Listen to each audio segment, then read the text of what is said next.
Perfect রেসিপিতে ছুরি শুটকি দিয়ে করলা মাখা। আসসালামু আলাইকুম everyone, welcome back to my Facebook page প্রতিদিনকার আয়োজন। সবাই কেমন আছেন? সেই সাথে আমার রান্না, আজকে আমি রান্না করব, আমার মুখে একদম রুচি নেই, শুটকি দিয়ে করলা মাখা। ছুরি শুটকি দিয়ে আসলে মুখে স্বাদ নেই, রুচি নেই, জ্বর উঠে এসেছে, তাই ভাবলাম একটু ভিন্ন রকমভাবে করলা রান্না করা হোক। দিয়ে দেবো ছুরি শুটকি, দিয়েছি পেঁয়াজ কুচি,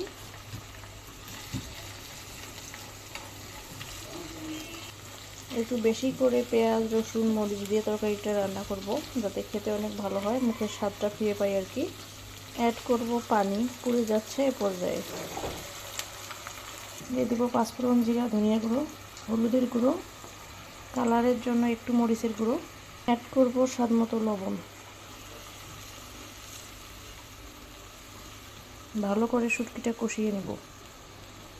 আমি প্রায় শুটকি 5-6 মিনিট ভেজে নিয়েছি। আর যে তরকারিটা হাতে মাখা শুটকি রান্না করি সেটা গরম পানি দিয়ে অনেকক্ষণ ক্লিন করে নিই, অথবা গরম পানিতে ভিজিয়ে রাখি। এ পর্যায়ে ঢেকে দেব। এ পর্যায়ে অ্যাড করব করলা। করলা কেটে পানি ঝরিয়ে নিয়েছি।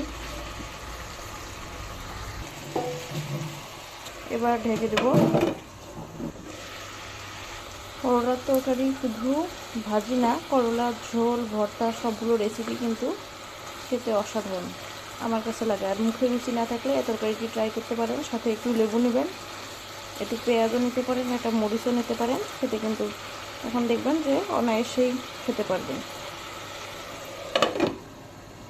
বাইরে প্রচণ্ড রোদ আর অতিরিক্ত গরমে এখন কম বেশি সবারই দেখা যায় সর্দি জ্বর।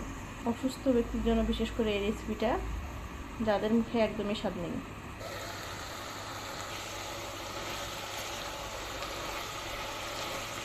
আমি এই পর্যায়ে আরও পানি অ্যাড করব।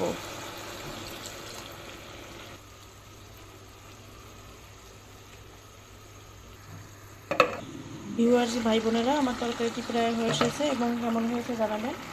ভিডিও ভালো লাগলে ফেসবুক পেজ থেকে হলে পেজটি ফলো করে রাখবেন, আর ইউটিউব চ্যানেল থেকে হলে চ্যানেলটি সাবস্ক্রাইব করে রাখবেন। সবাই ভালো থাকুন, সুস্থ থাকুন, সবার জন্য অনেক অনেক দোয়া শুভকামনা। আল্লাহ হাফেজ।